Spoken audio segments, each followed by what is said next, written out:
the other day, Chris from Naked City, our boy over there, sent out a tweet just saying, "Hey, it's we're trying to stay afloat here, and times are tough, and really doesn't help when you get stiffed on $100 orders," which created some outrage from people on Twitter, just because like it really sucks for small businesses that are trying to still provide a service, still have employees, and they're barely making anything, and then when they get stiffed on these big orders, it sucks. So he said, I want to give these pizzas to somebody since they're already made anyway.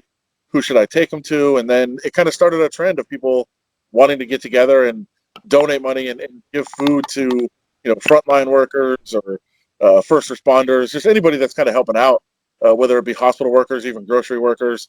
And then so some good things got kind of started there with people really offering to step forward. And then there was some issues with delivering. Some grocery stores didn't want food brought in, which I get it. I understand. You don't really know where it's coming from necessarily. I kind of understand a little bit of that, but it just kind of sucks to not be able to give back to people right now. So what Chris just said a couple minutes ago, I think on Twitter, a little bit earlier today, was he's going to start a program where people can buy gift cards that will go to first responders and to hospital workers and people like that. So he's going to kind of collect whatever you want to donate gift card wise, and then give the money out that way, distribute it to wherever they can, and give the cards to the workers, and then they can come in and get the pizza, which is very cool. Nice. John, have you ordered any takeout? Did you order any over the weekend? I actually just got done consuming China Go-Go. So, yes, I have been ordering takeout every once in a while and supporting local businesses. And actually, we had Naked City on Friday. Isabel, my wife, wanted it for her birthday. So we went out and got it. We got a guinea pie and some chicken fingers. Whoa. Or what?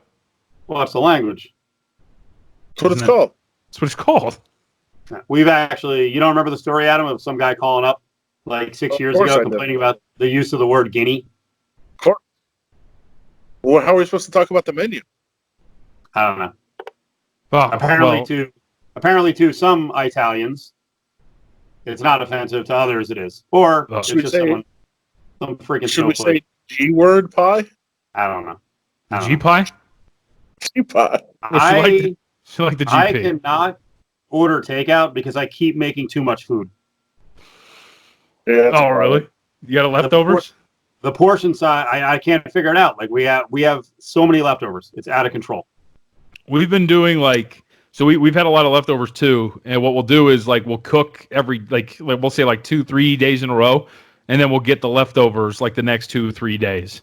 You know what I mean? So we'll kind of have a cycle. So it'll be tortellinis, burritos or fajitas, and chicken and asparagus, and then we'll roll that over the next 3 days as we leftovers. The store.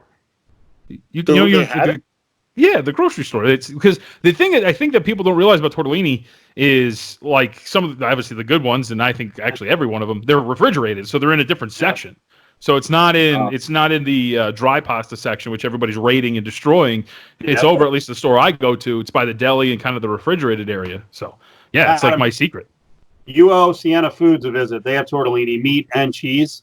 Right. They have a freezer there. Oh, there you go. I'll head over there. That's that place on Valley View, south of Sunset. I found, and I think we can maybe post this photo too. I don't know. I took it because it was very interesting to me. I was walking around, and I was noticing a lot of sections of the store that were rated. Obviously, paper towels and toilet paper we know about. Pasta section was rated. In the frozen food section, there was three straight empty freezers. Mm-hmm. Vegetables. The French fries were gone. Well, not really the vegetables that we're talking about. Yeah, every potato. They had vegetables. I bought vegetables, but they had all the French fries were gone, which was weird. I didn't know that was hoarding food. Hey, John. Do you have any extra cake left over, or your buttercream, whatever you're doing? Can you donate that? No, we don't. So so you know me. I like to be culinary. I like to be risky on the culinary side, and so I looked up recipe. You're like a poor man's Ryan McKinnell. Yeah, sure. So I tried. We've been watching, on the show. I know. Now baker is another thing. So I tried to make.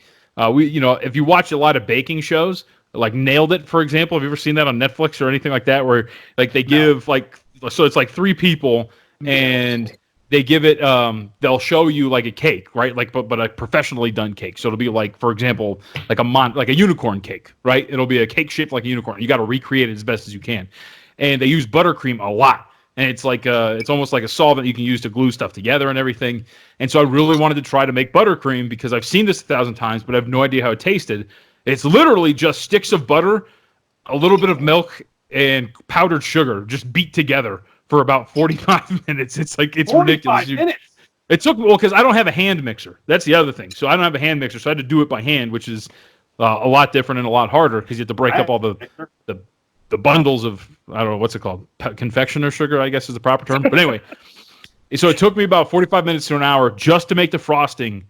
But then I made too much cake. And so I ran out of frosting. So what I did was I took the buttercream and I put it between the two cakes. And then I had to get store-bought frosting and use it on the exterior of the cake. I had like this really grand idea of what I was going to make. I even bought, like the little plastic bags you put the frosting in and you can tube it and squirt it. Right. Yeah. I had a whole bunch of those and I didn't even use any of them. So it was all a waste, but it tasted good. Can I tell you that I've seen that show on the Netflix menu before? And I always assumed it was like a reality show about a nail salon. It's not that bad. Like, I can't, Isabel, there was one time where I almost had an intervention because Isabel, I think, watched it for like 3 straight hours. And like, if I heard Nailed It like one more time, I was going to go crazy. I was like, all right, we got to turn this off. But I kind of want to enter one day because I feel like I could do better than a lot of the people that are on there. But by the way, speaking of Isabel, did she finally watch the Scott's Tots episode of The Office? Yeah, that was last night. So she's watched like big chunks of The Office, but we're sitting down because I started rewatching it, as you know, Adam. We talked about it, and she sat down with me about the beginning of season 5.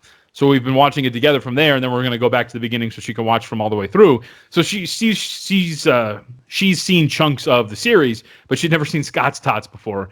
And she literally sat there the whole time with the blanket like up to her eyes like this because she couldn't watch, and she was cringing so hard when he walks in the room and he jokes with the one kid. He's like, "I'm not paying your tuition." And he starts laughing. He's like, "That brings me to my main point. I'm not going to be able to pay." And what I had forgotten was spoilers. It's a very old show, so I mean, if you haven't seen it by now, it's your fault. But what I forgot was when he sets them up with the, online schooling. It's a totally viable option. You need a laptop for that kind of thing, and they all get excited one more time. He's like, "I got your batteries." And they get mad. He goes, "Wait, hold on. They're lithium." God. You won't be able to do online school without a laptop, and your laptop will be no good without these batteries. Like, oh, no. Why'd you do it? Poor Aaron. Aaron's in the... I don't know why he hated her so much. I guess at the end of the episode, he kind of accepted her a little bit. She wants to pay him. Yeah, I guess. Yeah, that's very true. At the beginning of the episode, he's like, "Pam, let's go. You're going to come with me as always." He's like, "No, Aaron's going to take you." He's like, "Does this day get any worse?"